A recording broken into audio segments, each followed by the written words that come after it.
Hello बच्चों, कैसे हैं आप लोग। मैं अभिषेक जैन स्वागत करता हूं आपका आज के इस सेशन में। और आज हम लोग डिस्कस करने वाले हैं कि अगर आप 11th जेई के स्टूडेंट हैं और आपका कुछ चैप्टर्स, कुछ टॉपिक, कुछ कॉन्सेप्ट छूट गए हैं और आपको ये समझ में नहीं आ रहा है कि रेगुलर क्लास के साथ साथ पीछे वाली चीज़ों को कैसे कवर किया जाए, तो इसका सॉल्यूशन क्या हो सकता है, क्या क्या चीज़ें करने से पुराना जो छूट गया है, जो बैकलॉग इकट्ठा हो गया है, उसको हम लोग कवर कर सकते हैं। ठीक है, तो देखो सबसे पहली चीज है, बैकलॉग क्लियर करना है तो बेसिक्स पर काम करना पड़ेगा। शुरू शुरू के जो चैप्टर थे, जो जैसे बेसिक्स ऑफ मैथमेटिक्स हो गए या मैथमेटिकल टूल हो गए, इस टाइप के जो चैप्टर हैं, क्यों ये जरूरी है, क्योंकि ये हर चैप्टर में बीच बीच में आते रहेंगे। तो अगर फर्स्ट चैप्टर छूट गया तो उसको कंप्लीट करना सबसे पहले हमारी रिस्पॉन्सिबिलिटी है। इस बच्चे की तरह हमको नहीं बनना है जिसके पास किताबों का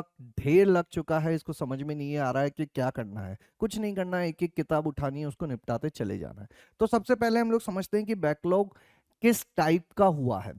ये स्टेजेस ऑफ बैकलॉग है। सबसे पहला कि हमने पढ़ा ही नहीं है, थियरी ही कवर नहीं हुई है, क्लास देख ही नहीं पाए हैं, सुन ही नहीं पाए हैं, तो ये सबसे बड़ा काम हो जाएगा। इसमें आपको जीरो से शुरू करना पड़ेगा।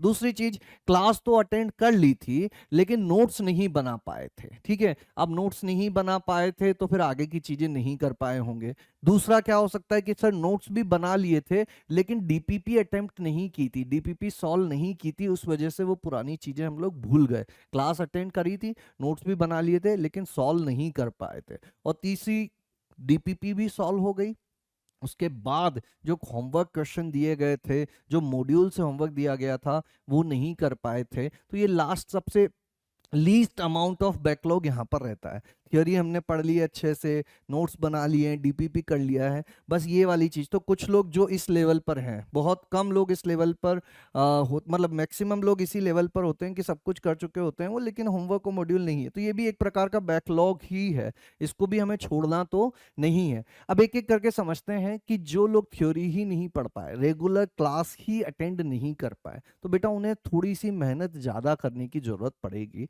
क्या करना होगा, डेली क्लास के साथ साथ थोड़ा सा समय पिछली क्लास के लिए भी हमको निकाल के रखना होगा। एक वीडियो और मैंने बनाया था कि 2 मंथ्स रोड मैप, उसमें भी मैंने इसी चीज को डिस्कस किया था और आज भी मैं उसी पॉइंट को थोड़ा सा डिटेल में एक्सप्लेन करूंगा कि अगर आपका शुरू से ही छूट गया, थ्योरी ही छूट गई है, तो क्या करना है। थ्योरी तो आपने अटेंड कर ली थी, नोट्स नहीं बना पाए थे तो क्या करना है। नोट्स भी हल्के फुल्के बन गए थे, डीपीपी नहीं कर पाए थे तो क्या करना है। और लास्ट में अगर होमवर्क नहीं कर पाए थे, मॉड्यूल नहीं कर पाए थे, तो आपको क्या करना है। ठीक है, तो देखो क्या कर सकते हैं हम लोग, क्या सॉल्यूशन है। सबसे पहला, अगर थ्योरी ही नहीं कर पाए थे तो भैया पहले तुमको वीडियोस वापस से देखने पड़ेंगे, उसका और कोई उपाय नहीं है। अब वो तुम थोड़ा सा फास्ट स्पीड में देखो, स्किप करके देखते जाओ, जितना जितना पार्ट तुम्हें थोड़ा बहुत समझ में आ गया था उसको स्किप कर दो, आगे बढ़ जाओ। ये एक काम किया जा सकता है, लेकिन इसके लिए थोड़ा सा डिसिप्लिन रहना पड़ेगा। डेली टाइम निकाल के रखो कि आधा घंटा जो है मुझे पुराना लेक्चर देखना है। सैटरडे संडे अगर क्लास नहीं हो रही तो उस टाइम पे उस टाइम को थोड़ा सा बढ़ा दो, ज्यादा टाइम तक देखना है हम लोगों को। अगर आप लोगों ने वीडियो देख लिए थे और नोट्स बनाने थे तो अब क्या करो, फटाफट फटाफट से वीडियो को ऐसे आगे बढ़ाते जाओ, जो जो काम काम की चीजें दिखती जा रही है उसके नोट्स बनाते चले जाओ। ठीक है, इसके लिए तुम मॉड्यूल की भी हेल्प ले सकते हो। मॉड्यूल के लास्ट में एक समरी टाइप चीजें दी हुई होती है, जहां से तुम एक आइडिया ले सकते हो कि तुम्हारे नोट्स में क्या क्या होना चाहिए। तो थ्योरी देख लिया है, उसके बाद नोट्स बनाने का काम करना है।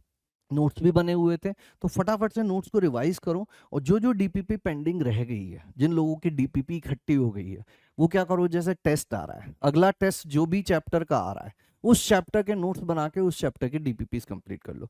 फिर से थोड़ा सा डिसिप्लिन तो रहना पड़ेगा, एक टाइम टेबल बना के काम करना पड़ेगा कि डेली आधा घंटा तो इस चीज को देना ही है। और जिन लोगों का केवल मॉड्यूल वाली बात रह गई है, फिर वो वापस यही कर सकते हैं कि जैसे ही जो टेस्ट आ रहा है उस टेस्ट से पहले उस चैप्टर के जितने मैक्सिमम क्वेश्चन कर सकते हैं उतने मैक्सिमम क्वेश्चन कर ले, है ना। तो सबसे खतरनाक ये वाली स्थिति है जिसमें अभी हमारे थ्योरी ही कवर नहीं हुई है, तो भैया तुम्हें थोड़ा सा ज्यादा समय देने की जरूरत पड़ेगी।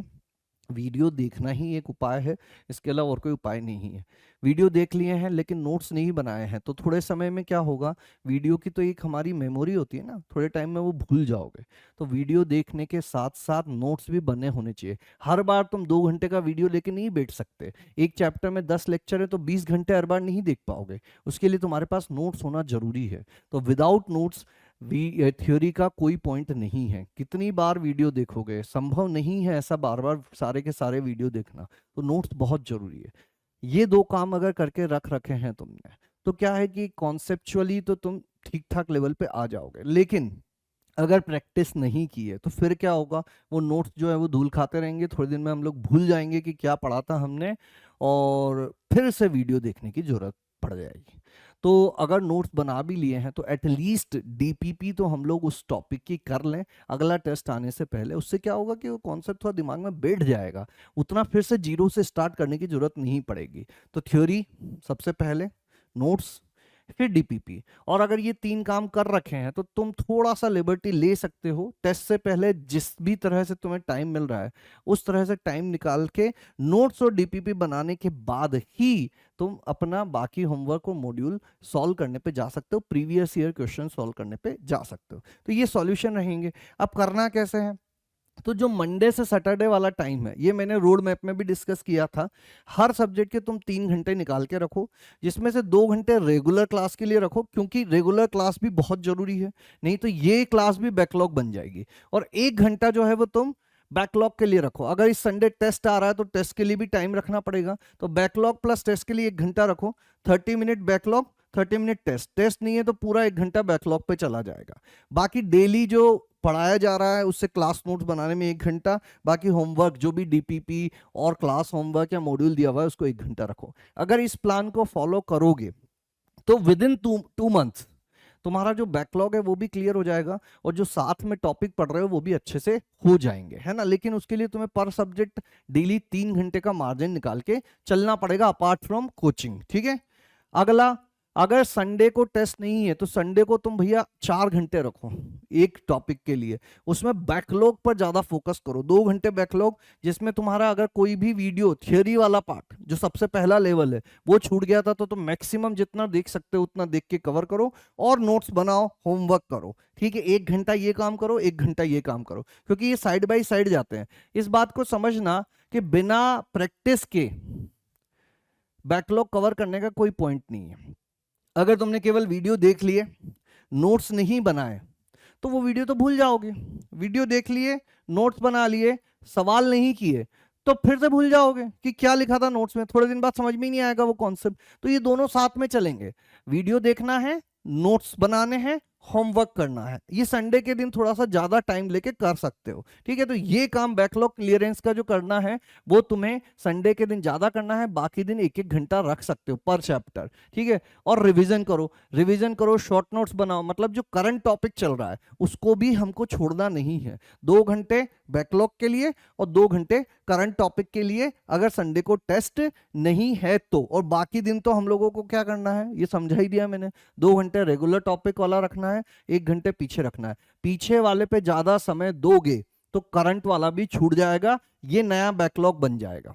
पहली जिम्मेदारी हमारी रेगुलर चीज जो चल रही है उसको पूरा करने की है, फिर उसके बाद बैकलॉग को देखने की है, ठीक है। ये 2 काम करोगे। संडे को अगर टेस्ट नहीं है तो ये काम करना है, और अगर टेस्ट आ रहा है तो देखो उस टेस्ट को छोड़ो नहीं, टेस्ट बहुत जरूरी है।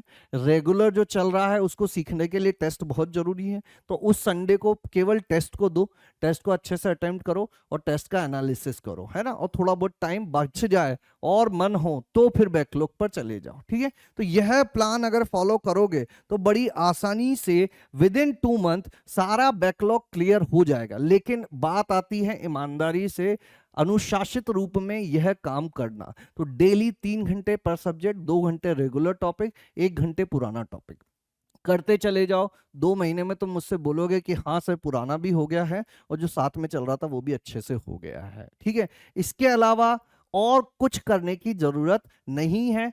बेसिक्स सबसे पहला जो चैप्टर था उसको उठा के कवर करने की कोशिश करो, ठीक है। चलो अगर इसको अच्छे से फॉलो करोगे तो 2 महीने बाद तुम मुझसे कहोगे कि सर आपकी बात मानी थी और आज हमारा बैकलॉग पूरा क्लियर हो गया है। ठीक है, और किसी प्रकार की कोई समस्या आ रही हो तो कमेंट में जरूर बताओ, अगले वीडियो में हम उसको भी सॉल्व करने की कोशिश करेंगे। चलो आज के लिए इतना ही, मिलेंगे नेक्स्ट सेशन में नेक्स्ट टाइप की इंफॉर्मेशन के साथ। तब तक के लिए थैंक यू, धन्यवाद।